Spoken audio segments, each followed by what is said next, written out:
So, you think you're ready for the UFC, huh? It's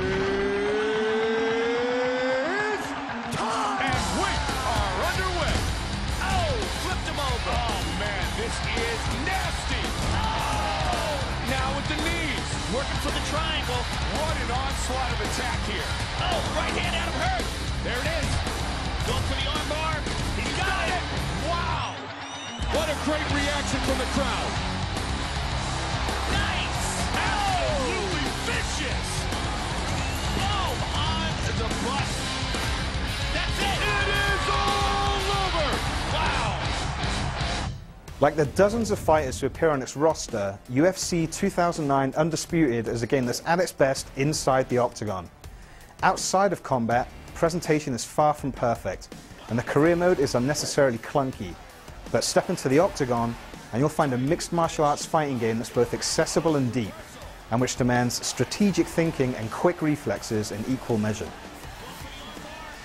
For the purposes of the game, every fighter specializes in two disciplines. That's one striking, which can be boxing, kickboxing, or Muay Thai, and one grappling, which can be Brazilian Jiu-Jitsu, wrestling, or judo. The intuitive controls, which map your fighter's limbs to the four face buttons, are pretty much the same regardless of which disciplines you're using. But the moves at your disposal are varied enough that every style feels different. If you play predominantly as a striker, you're going to spend the majority of your time throwing punches and kicks, targeting your opponent's legs and body if you want to tire him out, or his head if you're looking for a knockout. As a grappler, on the other hand, your goal is to take your opponent to the floor, where you can indulge in some brutal ground and pound, or use the right analog stick to transition between different mount positions in the hope of gaining an advantage. Forcing an opponent to tap out and submit is an especially satisfying way to earn victory as a grappler. The frantic button mashing and analog stick rotating that both fighters must engage in when a submission hold is initiated and the struggle ensues feels very appropriate, even if it's not elegant. At first glance, Undisputed's combat system can be pretty intimidating, but playing through the comprehensive tutorial is a great way to get a handle on the basics. Beyond that, you can expect to learn a lot from your experiences inside the octagon, where you'll soon realize that different opponents employing different techniques often demand different approaches. You can dominate a fight by going on the offensive with your chosen style, of course, but if you're not ready to defend against whatever the other guy is bringing to the party, there's a good chance you'll be the one hitting the canvas.